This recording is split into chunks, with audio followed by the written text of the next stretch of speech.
अभी तक हम बात कर चुके हैं भाई एटम्स के बारे में। एटम्स क्या, बेसिकली इंडिविजुअल पार्टिकल है, ठीक है। और दूसरी बात ये भी बेटा, एटम एक इतना ज्यादा स्मॉलेस्ट पार्टिकल, इतना छोटा पार्टिकल है, ठीक है, we cannot see them by naked eyes, उसको हम अपनी नेक्ड आइज से नहीं देख सकते, ठीक है बच्चे, बात समझ में आई, ठीक है। और दूसरी बात, एटम्स जो है फ्री स्टेट में एग्जिस्ट नहीं करते, एटम्स हमेशा कंबाइंड फॉर्म में एग्जिस्ट करते हैं, ठीक है, except noble gases, helium, argon, neon, krypton, ठीक है। ये बेसिकली ये गैसेस वो होती हैं जो इनर्ट होती है, किसी के साथ रिएक्शंस नहीं करती, अनरिएक्टिव गैसेस होती है, ठीक है, ये किसी के साथ रिएक्शंस नहीं करती। ये जो है सिर्फ आपके अनकंबाइंड फॉर्म में एग्जिस्ट करेंगे, बाकी जितने भी आप, बाकी जो आपके कुछ एलिमेंट्स हैं वो आपके कंबाइंड फॉर्म में एग्जिस्ट करते हैं, ठीक है। या तो फिर आयंस की फॉर्म में एग्जिस्ट करेंगे, या तो फिर मॉलिक्यूल्स ऑफ एलिमेंट्स की फॉर्म में, या मॉलिक्यूल्स ऑफ कंपाउंड्स की फॉर्म में ये एग्जिस्ट करेंगे। अभी क्या हुआ बेटा, देखो सिंपल सी बात, आपको पता है बच्चे एलिमेंट्स जो आपको पता है, जैसे हाइड्रोजन हो गया, कार्बन हो गया, नाइट्रोजन हो गया, ऑक्सीजन हो गया, ठीक है। अब इनका नाम बार बार लिखना तो थोड़ा सा बच्चे थोड़ा सा अजीब सा लगता है, मतलब उसके लिए डाल्टन्स ने क्या करा, अपने कुछ सिंबल्स प्रोवाइड करे, ठीक है। और कुछ सिंबल्स क्या थे, इस तरीके से थे, ऑक्सीजन का ये था, कार्बन का देखो कैसा था, ठीक है। तो ये जो सिंबल्स थे ये एक्चुअल में जो है आगे फर्दर फॉलो किए ही नहीं गए, किसी को समझ ही नहीं आई सिंबल्स, ठीक है। तो उसके बाद आपके आते हैं वर्जिलियस नाम के एक साइंटिस्ट आते हैं, उन्होंने क्या बोला, उन्होंने बोला जितने भी आपके मोस्टली जो एलिमेंट्स आपके हैं, मोस्टली एलिमेंट्स के जो सिंबल्स होंगे, ठीक है, वो या तो उनका फर्स्ट लेटर होगा या फर्स्ट और सेकंड लेटर का कॉम्बिनेशन होगा। और दूसरी बात, फर्स्ट लेटर हमेशा कैपिटल होगा और सेकंड लेटर आपका स्मॉल होगा। जैसे कि फॉर एग्जांपल अगर मैं बात करूं हाइड्रोजन, तो हाइड्रोजन का जो सिंबल था वो था H। ऑक्सीजन की हम बात करें तो ऑक्सीजन का जो सिंबल था वो O था, ठीक है। अब जैसे हम बात करें कैल्शियम की बात कर रहे हैं, तो कैल्शियम का सिंबल Ca हो गया, C कैपिटल हो गया और सेकंड लेटर क्या हो गया, स्मॉल हो गया, ठीक है। अगर हम कोबाल्ट की बात करें, कोबाल्ट हो गया C स्मॉल, C कैपिटल और स्मॉल, ठीक है बेटा। लेकिन ऐसे कुछ और भी एलिमेंट्स थे जो इस कैटेगरी के अकॉर्डिंग सेट नहीं हो रहे थे, जैसे फॉर एग्जांपल मैंने बात की आयरन की बात करते हैं, आयरन का जो सिंबल होता है वो Fe होता है। अब सर आप कहोगे सर आप तो अभी कह रहे थे कि हम उनके लेटर्स का यूज करके बनाएंगे, यहाँ पर तो कहीं पर भी IRON का यूज ही नहीं, ठीक है, इसके बारे में बताएंगे। सिल्वर की बात करें तो सिल्वर का होता है Ag, गोल्ड की बात करें तो गोल्ड का होता है Ag, मर्क्यूरी की बात करें तो मर्क्यूरी का होता है आपका Hg होता है, ओके। अब इन सिंबल्स की हम बात करें तो बेसिकली बेटा ये सिंबल्स ड्राइव हुए हैं लैटिन नेम से।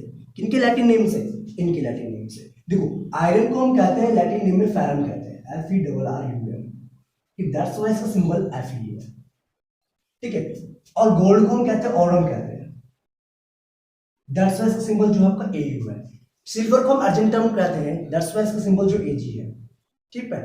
और जो मर्क्यूरी का है Hg सिंबल, ये भी हमका ड्राइव हुआ है लैटिन नेम से, ठीक है। तो मैं कुछ एलिमेंट्स के जो लैटिन नेम है वो आपको यहाँ पर रिप्रेजेंट करवा दूंगा, और सिंबल्स जो है वो भी मैं आपको यहाँ पर मेंशन कर देता हूँ, ठीक है। आप इसको नोट डाउन कर सकते हैं, ओके क्लास, आई होप की बात समझ में आ गई, ठीक है। तो इससे क्या होता है, सिंबल से क्या होता है, आपको बार बार जो पूरा लेटर लिखने की जरूरत नहीं पड़ेगी, पूरा एलिमेंट का नाम लिखने की जरूरत नहीं पड़ेगी, सिंपल से आप सिंबल लगा देंगे तो हम समझ जाते हैं कि हाँ भाई ये इसका सिंबल है, ठीक है। अब जैसे बच्चा आपको पता है IUPAC, international union of pure and applied chemistry, वो बेसिकली क्या करती है, हमें ना एलिमेंट्स के सिंबल्स बताती है, ठीक है, या फिर कुछ जो हमारे कंपाउंड्स होते हैं उनके नाम भी वही हमें प्रोवाइड करती है, ठीक है बच्चे, बात समझ में आ गई, आई होप कितनी बात क्लियर है, ठीक है। तो एलिमेंट्स का सिंबल समझ में आ गई, चलो अब कंटिन्यू करते हैं। अब हम बात करेंगे बच्चे एटॉमिक मास की बात करेंगे, किसकी बात करेंगे, what is atomic mass, what is atomic mass.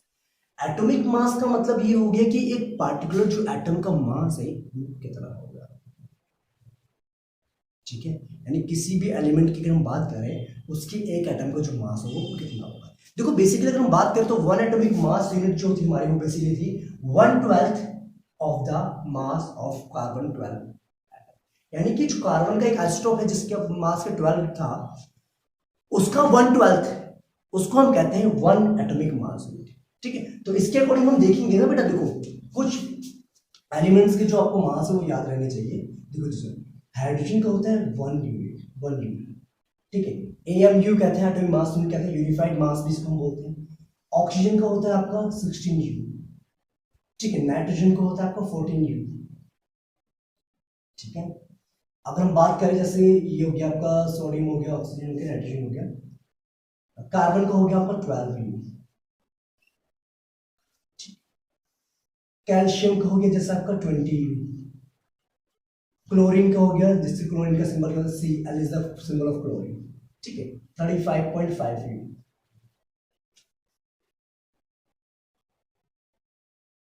ठीक है। तो इस तरीके से आप लोग ओके आई बस समझ में। तो ये बच्चे क्या है ना, ये this are the basically atomic mass, यानी कि एक एटम का जो मास है वो कितना होता है, ठीक है बच्चे, बात क्लियर होगी, डन। ओके, अब बेटे देखो मैंने आपको एक चीज बताई थी कि एटम्स जो है फ्री स्टेट में नहीं होते, कुछ एटम्स क्या करते हैं इनर्ट गैसेस को छोड़ करके आयंस की फॉर्म में एग्जिस्ट करते हैं, जो कि आप बाद में पढ़ेंगे चार्ज स्पीसीज के बारे में, नेक्स्ट वीडियो में हम डिस्कस करेंगे, ठीक है। या फिर बेटा आप जो है ना इसके आयंस के बारे में और how to write chemical formulas के लिए ऑलरेडी मैं वीडियो बना चुका हूँ, लिंक मैं आपको डिस्क्रिप्शन में प्रोवाइड कर दूंगा, वहां से भी देख सकते हैं, ठीक है। ओके, अब बच्चे देखो आपको बताया था मैंने एटम्स जो है आपके कंबाइंड फॉर्म में एग्जिस्ट करते हैं, और कंबाइन करके वो क्या बनाते हैं, एक तरीके से तो आयंस या तो फिर मॉलिक्यूल्स फॉर्मेशन करते हैं, ठीक है। अब ये मॉलिक्यूल्स होता क्या है वो डिस्कस करते हैं, ओके। बात सुनिए, व्हाट इज मॉलिक्यूल। अब मॉलिक्यूल होता क्या है, when two or more atoms combine together by a force and form a new substance that is called molecule। देखो जब दो या दो से ज्यादा एटम्स कंबाइन करते हैं किसी भी एक पार्टिकुलर फोर्स के थ्रू, तो वो क्या बनाते हैं, एक मॉलिक्यूल बनाते हैं। अब बच्चे मॉलिक्यूल्स भी आपके दो तरीके के होते हैं, एक तो होता है मॉलिक्यूल्स ऑफ एलिमेंट्स, दूसरा आपका होता है मॉलिक्यूल्स ऑफ कंपाउंड्स।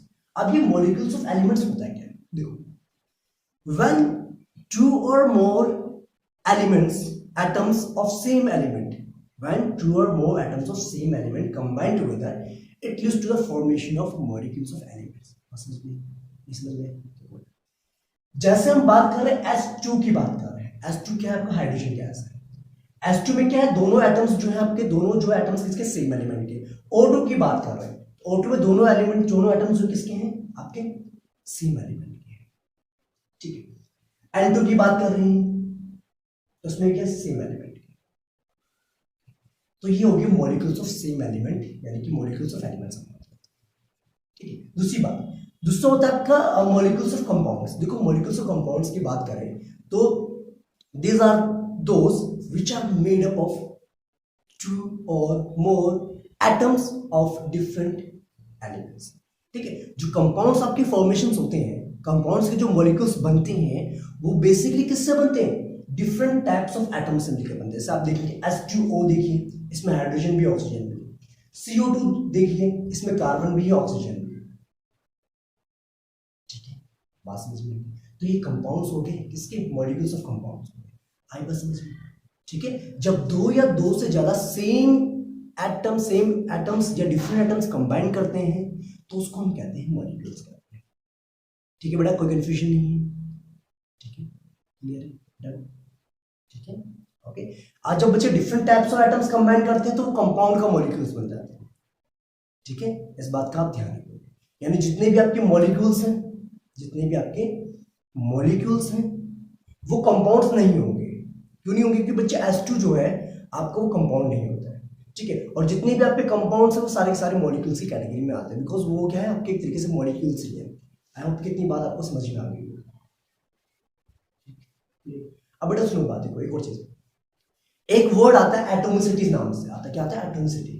तो एटोमिसिटी क्या बताता है, basically number of atoms present in a particular molecule, यानी एक पर्टिकुलर मॉलिक्यूल के अंदर कितने एटम्स प्रेजेंट है उसे कहते हैं हम एटोमिसिटी। जैसे अगर बात करें, देखो ये बच्चे H2O की बात कर रहे हैं, H2 में देखिए दो हाइड्रोजन है और एक ऑक्सीजन है, तो इसकी एटोमिसिटी कितनी होगी, 3 होगी, ये होगी इसकी एटोमिसिटी 3 हो जाएगी। अब जैसे हम बात करें बच्चे यहाँ पर H2 की बात करते हैं, तो H2 में क्या है, यहाँ पर आपके दो एटम्स हैं H2 के, H के, ये क्या हो गया आपका डायटोमिक हो गया। अगर जैसे हम हीलियम की बात करें तो इसमें एक ही एटम, ये मोनोएटॉमिक हो गया, ठीक है ना। एक आता है बच्चे पॉलीएटॉमिक, जिसमें बहुत सारे एटम्स होते हैं, ठीक है, या दो से ज्यादा एटम्स होते हैं, पॉलीएटॉमिक की कैटेगरी में आपका आ जाता है, ठीक है बच्चे। तो आई होप कि आपको ये जो टॉपिक है एटम्स एंड मॉलिक्यूल्स के बारे में ये समझ में आ गया होगा। ठीक है, मतलब कहने का मतलब ये जितना भी हमने अभी पढ़ा है तो हमें यहाँ से कंक्लूजन ये मिलता है कि जितने भी मैटर आपके हैं they all are made up of atoms and molecules.